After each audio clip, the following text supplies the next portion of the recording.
In other news right now, today, President Biden signed a series of executive orders aimed to undo former President Trump's immigration policies. In a three-pronged approach, the executive orders will work to reunite families separated at the border, address border security, and also improve legal immigration policies. Now, of course, as you know, immigration issues in this country go back for decades and span across administrations and both political parties.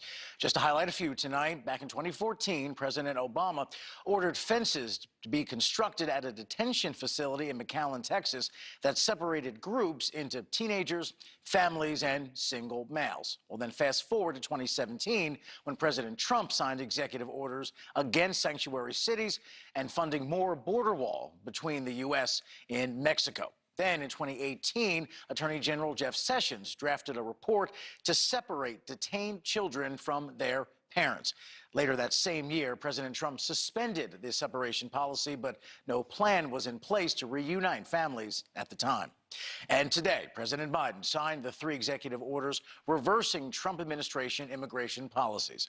News Nation's national political correspondent Dean Reynolds live in the newsroom tonight with an in-depth look at the issue. Dean.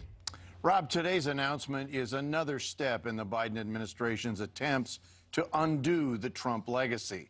The latest involving moves to reverse or modify some of the former president's agenda on immigration that drew most of the fire from opponents.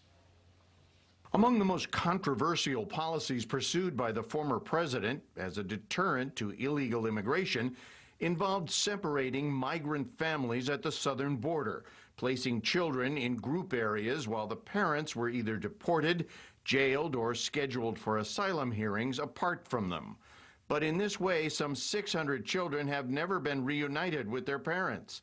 A result, the president says, which cannot stand. We're going to work to undo the moral and national shame of the previous administration that literally, not figuratively, ripped children from the arms of their families, their mothers and fathers at the border, and with no plan, none whatsoever, to reunify the children who are still in custody and their parents. Starting at what the White House calls Square One will be Department of Homeland Security Secretary Alejandro Mayorkas, who will head a task force to reunite these families, either by bringing parents back to the United States or returning children to where their parents are living abroad. May the grace of God and the goodwill of the neighbors will reunite these children and reestablish our reputation. The president said he wants to work with the home countries on the issues that drive their people north, the instability, violence, and economic deprivation where they live. And he also seeks to ease access to the asylum system.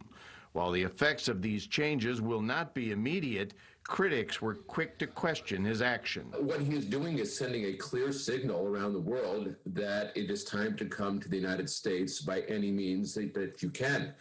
He is sending a clear message that we are going to open up the borders, especially now at a time when we're dealing with the pandemic, when we're dealing with massive unemployment as a result of that pandemic.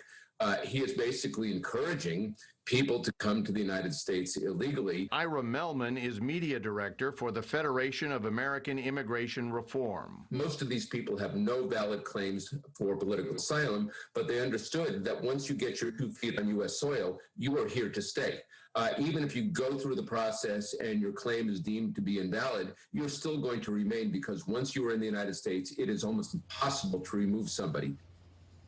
But the White House press secretary said the administration has no plans to throw open the border. This is not the time to come to the United States, she said.